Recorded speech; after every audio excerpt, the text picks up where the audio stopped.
KTN Sports in Vipingo Ridge, Kilifi County. Posta Rangers will be gunning to return to its winning ways when they face Tusker FC in the FKF Premier League match Sunday at Ruaraka grounds in Nairobi. Rangers, who have had a good start of the season, are in position 2 with 25 points, 2 points behind leaders Gor Mahia.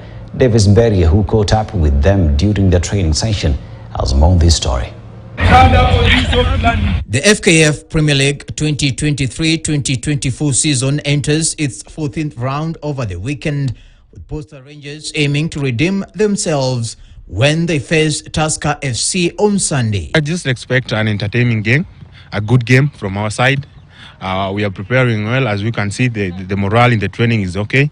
So we just want a good game on Sunday, and maximum point, that's what we are going for. The John Kamau-led squad have been working on their tactical loopholes. We are creating so many scoring opportunities, but we are not converting those opportunities. So if we can be in a position to convert those opportunities, I think the game will take care of itself. The two sides will battle for the 6th time at Ruaraka grounds in Nairobi.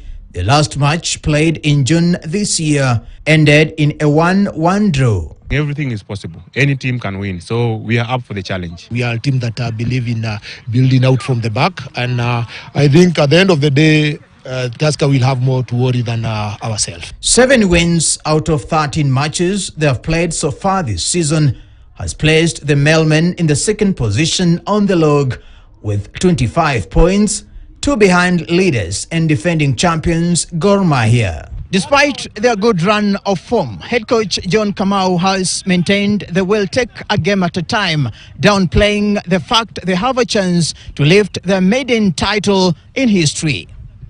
Davis Mberia, KTN Sports.